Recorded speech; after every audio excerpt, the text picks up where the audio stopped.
Hey guys, welcome back to more neighbor stories. In this video, an entitled Karen set my Tesla on fire claiming that electric vehicles are forbidden in her neighborhood. Let's dive right into the story. If someone had told me last year that I would have just gone through one of the most frightening and nightmarish situations of my life, all because my neighbor would escalate a situation that had absolutely nothing to do with her to the level where I could have lost my home or been killed, I might not have believed it. Yet here I am writing this a few months after the incident. My name is Monica and I've been a successful entrepreneur with my own business for several years now. It didn't start off as an easy journey, but now I have a great home decor company with several employees. Because of all the hours and hard work that has to go into building my company and the sacrifices I needed to make, I now believe in rewarding myself when I can. I'm a single woman without any children. My personal relationship sort of took a backseat to the company I was building. Now that I'm established and have employees who are great, I can afford a little more time for my own interests. I've decided that I want to do some more exploring of the cities around me, seeing new restaurants, nightlife, art galleries and other cultural venues. So I decided what better things to do than purchase myself my dream car for my adventures. I chose a Tesla Model S. It is a slick white car that I make sure to have washed whenever it gets even the slightest bit dirty.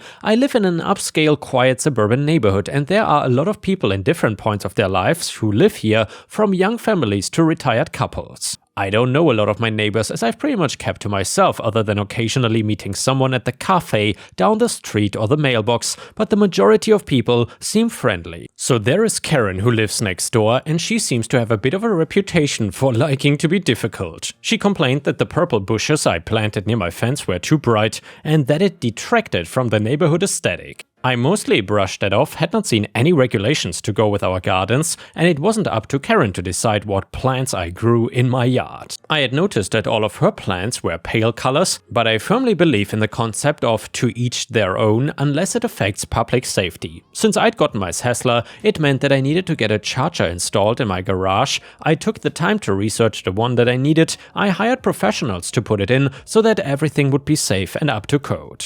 The evening after it was installed, I was sitting in my living room reading a new paperback that I'd picked up at a bookstore across from a home decor boutique where I had dropped off an order a few weeks before, and there was a loud, furious knock on my door. I got up to see what was happening. By the intensity, I was expecting something to be urgent, but instead it was Karen. "What is that thing you got added to your garage this afternoon?" demanded Karen without even saying hello. "Well, it's the charger for my car, it's electric," I replied. "It's against city code," said Karen. "Huh? Lots of people have electric cars now," I replied. "It's the way of the future." "It is not safe," said Karen. "Give me a minute to put on my shoes and I can show you all its safety features," I answered. "I'm not interested in your excuses," said Karen. "You need to get rid of that thing right now. And why did you choose such a ridiculous vehicle anyway? You are ruining the neighborhood aesthetic once again." "I'm not," I replied, "and I can have whatever car I want. I don't need anyone's permission when it comes to choosing my vehicle. It's not causing anyone harm." "You could end up burning down the entire neighborhood with that thing," said Karen. "All it would take would be for it to catch fire and then the fire spread to the fence and then to my home." "The charger won't catch fire," I replied. "They have extensive safety features and have been rigorously tested. Your modification to the garage is against code and it could affect property values," said Karen. "If anything, it will make the value go up by having it, because there's a chance if I someday decide to sell my home, the next person who moves in will have an electric vehicle too," I answered. I tried to tell Karen more about the safety features and to come and see it with me. I did not know her well and was trying to determine if it was just ignorance or plain fear of the unknown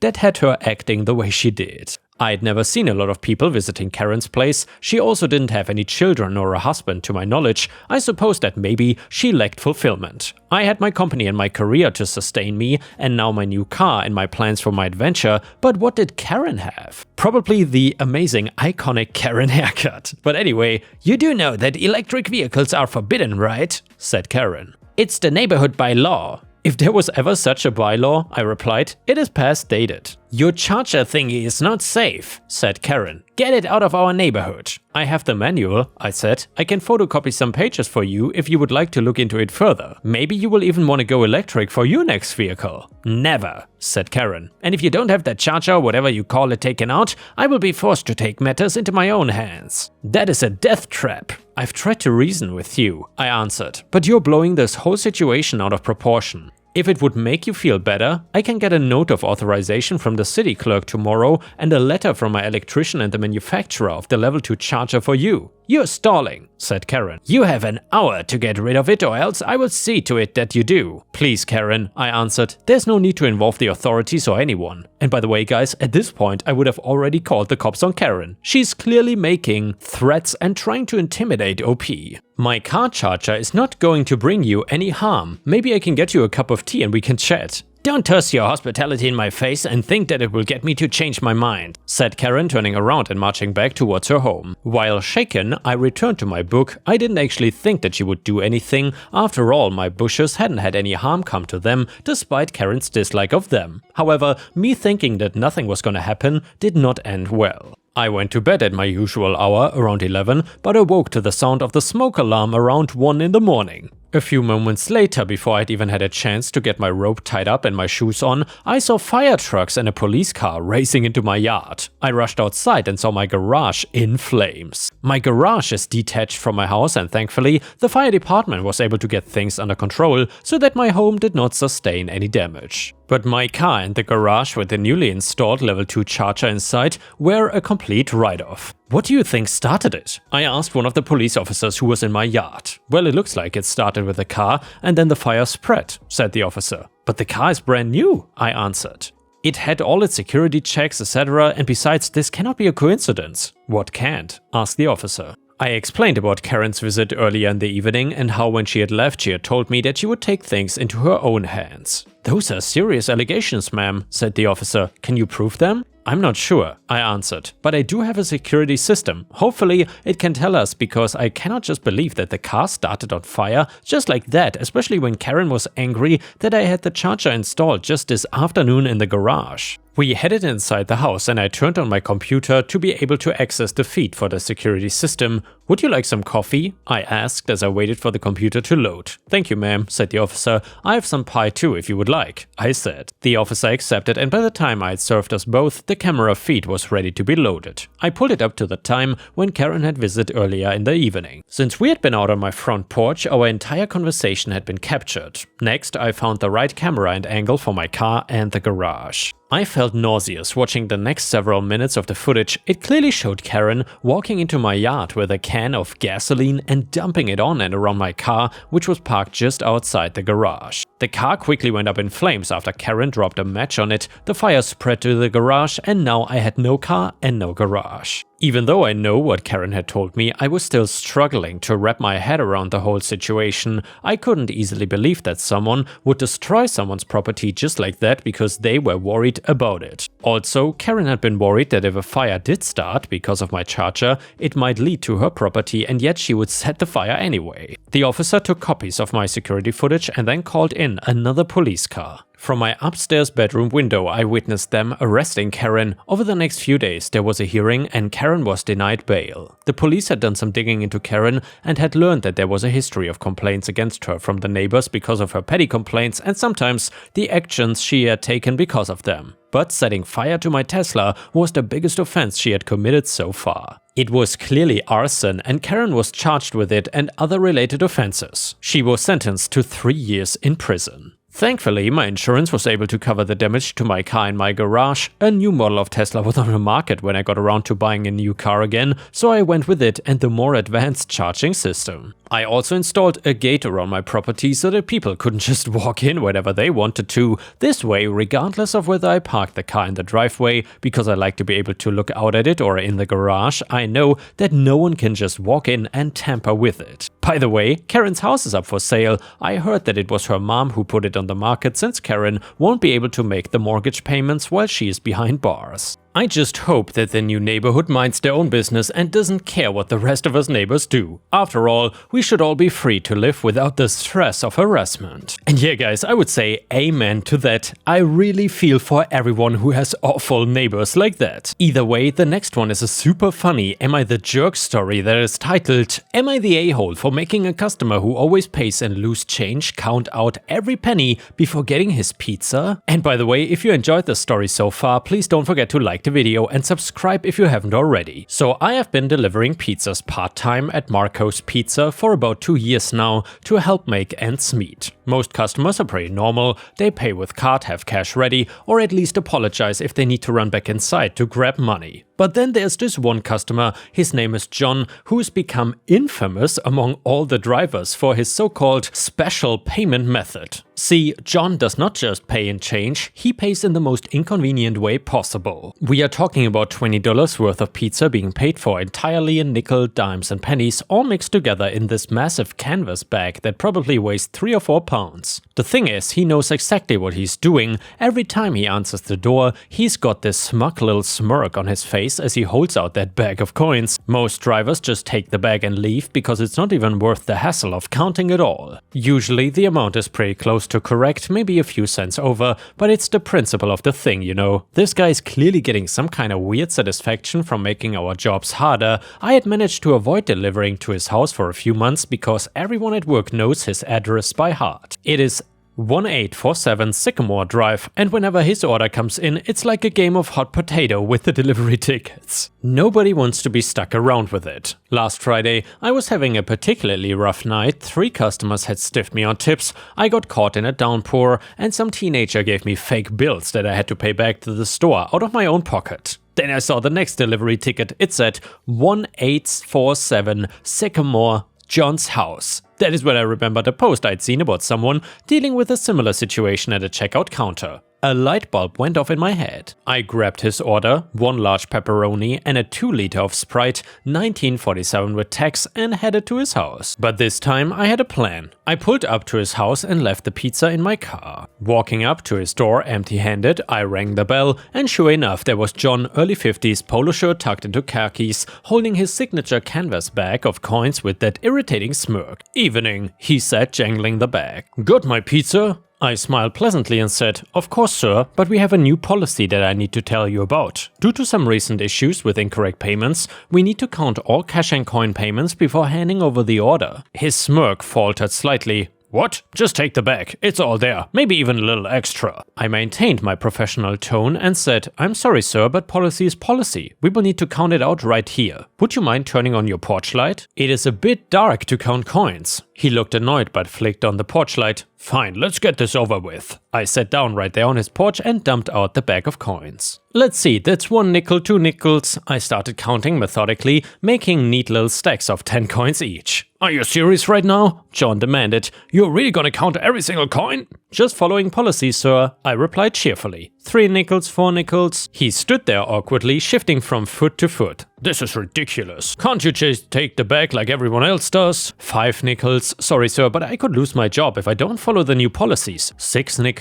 A few minutes passed. His neighbors across the street were watching with interest from their window. John was getting increasingly agitated and said, "Look, just bring me my pizza. I promise there's enough there." 7 nickels. "I will get your order as soon as we've confirmed the correct amount, sir." 8 nickels. "For Christ's sake," he exploded. "This is harassment." I looked up innocently and said, "Sir, you're the one who chose to pay in loose change. I'm just making sure the amount is correct." 9 nickels. After about 10 minutes of this, I had neat stacks of coins arranged on his porch. Okay, let's see. We have $4.35 in nickels, $8.90 in dimes, and $6.37 in pennies. That comes to $19.62. Would you like your 15 cents change? His face was bright red by this point. Just keep it," he muttered. "Are you sure? The new policy says I need to provide exact change." "Keep it," he snapped. "Just get me my damn pizza." I retrieved his order from my car and handed it over. "Here you go, sir. Thank you for your patience with our new policy. Have a great night." He snatched the pizza and slammed the door without another word. The best part? Word got around the neighborhood about what happened. Apparently the neighbors who watched the whole thing thought it was hilarious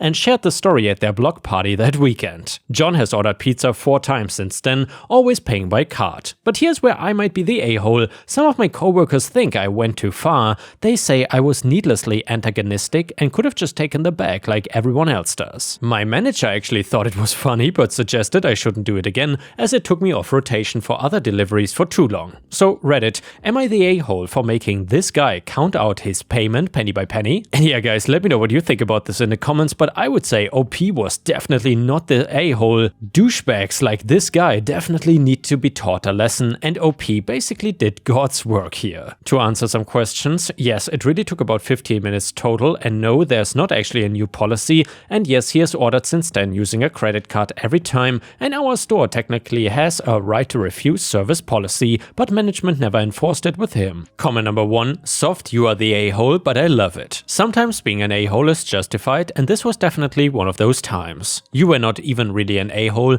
you were just following policy. Comment number 2, you are the a-hole. Look, I get that the guy was being annoying with his change payments, but you went way overboard. You essentially held his food hostage while putting on a show for the neighbors. What if he had kids waiting for dinner? What if the pizza got cold? You had no right to make up a fake policy just to be petty. If the change payments were such an issue, your manager should have addressed it officially with the customer or refused service. Instead, you chose to be passive-aggressive and waste everyone's time. Part of working in customer service means dealing with difficult people professionally. You failed at that. Just because someone is being a jerk does not give you the right to be an even bigger one. You potentially risked your job and the store's reputation just to prove a point. And yeah guys, I 100% disagree with this comment. This person is basically saying, if you work in customer service, you need to take abuse and not do anything against it. I would say the a-hole in this case is the person that wrote that comment. Either way, comment number 3, not the a-hole, former pizza delivery driver here. We had a guy like this too, and I wish I had thought of your solution.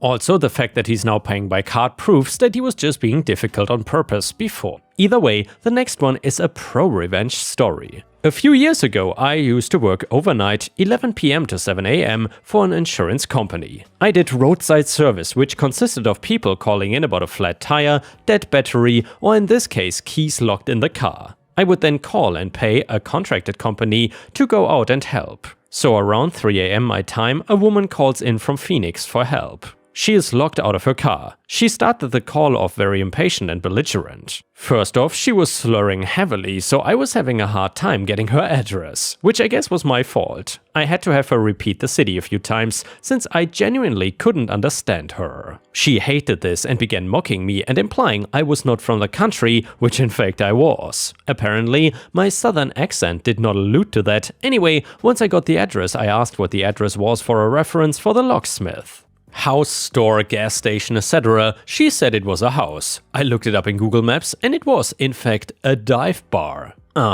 Put her on hold to call the locksmith. Once I got back over, she continued to be generally displeased and angry at me personally. It would take 45 minutes for the locksmith to get there, which is actually a decent time, especially past midnight. But well, it was my fault that she had to wait for her keys. Whatever. I hung up with her and googled the local police. I then called them and reported her for potential DUI, mostly because she pissed me off. Sure enough, about 45 minutes the locksmith called back, saying that he could not perform the service. I could hear yelling in the background. Apparently the woman began fighting with the police when they arrived and was being arrested by the time the driver showed up. Her boyfriend/husband, who the driver said seemed sober, was trying to talk them out of it. So it turns out she did have a DD, but her drunken anger made her start fighting the police that showed up. Be nice to call center employees. And now let's move on to the next story. It starts like this. I own a shop on my town's main street, which my guess is similar to a lot of streets bearing that name. A few restaurants, a bank, shops, nothing big and corporate really, so the store owners are a little bit of a tight-knit group. In total, there are about 30 stores on the street. All of us have windows brandishing the Little League teams we sponsor and items to entice people to come in. My shop has the unfortunate pleasure of being at the end of the street, which then turns into residential housing. The woman who owns the house hates me for things that I have zero control over. When parking on the street is too busy, people tend to go around the corner and park in front of people's homes. Legally, I might add. I have her coming into my shop every time she catches somebody parking and entering to yell at me and my potential customers. I've tried kicking her out, I've tried banning her, all it causes is her to stalk the store until I leave to yell at me on the public street. One day I was sick of her crap and told her in some very choice words that I will not repeat her to go away and never come back. That she had to leave me alone because if she made me angry enough, I was gonna turn into a person that did things one would not like happening to them. And well, it turns out that while Karen can dish out, she is totally incapable of taking it. All the things she was doing were perfectly fine, but I snapped back and suddenly I was an evil and horrible person. As such, she wanted to get revenge on me and, in her own words, ruin my business and cause me to go bankrupt. I did not know how she planned on doing that exactly, but my guess was she was going to do a classic Karen move. AKA a complaint on the internet, try to protest against me, etc. However, what I did not expect this woman to get a semi-truck and park it so that she was blocking my entire business from street view. Nobody could see my store unless they were walking down the sidewalk or knew it was there.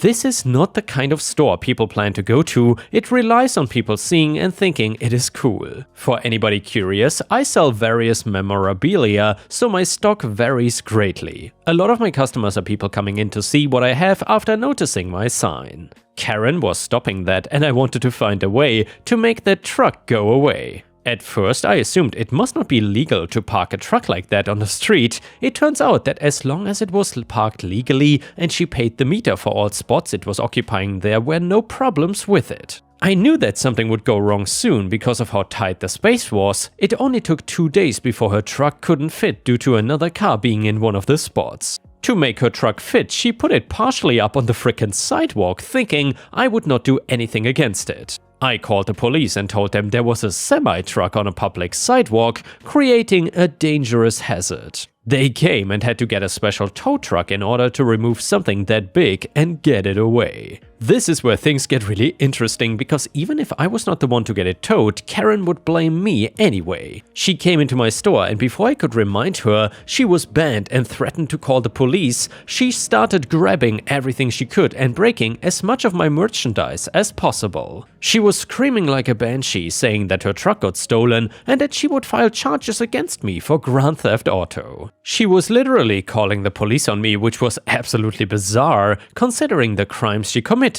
I went to physically stop her while telling my employee to call the police instead. Let's see who believes who, Karen. They came and saw the mess that she created and how crazy she was. She was arrested on the spot for trespassing, since she was banned from my store, and of course destruction of property. I had to create a list of everything she broke and what it was worth. For getting the money, I had to have a different kind of court and trial than she would for the actual criminal offenses. Don't think that the truck was not gonna come back and bite her in the ass though. It turns out her criminal charges were just getting started and quickly racking up. On the way to the station, she was charged with resisting arrest. Once the truck was traced to her, she had charges relating to not having the right license to drive the truck and it not being registered. Despite it not being criminal and just a fine to the town, I think this last one is the most ironic. While people trying to shop can park in the residential area, it doesn't work the other way around. You cannot leave your car in the shopping area and then go to residential. You need to actually be using the shopping area if you want to park there. Her main complaint she was having was something she was now getting in trouble for doing, basically.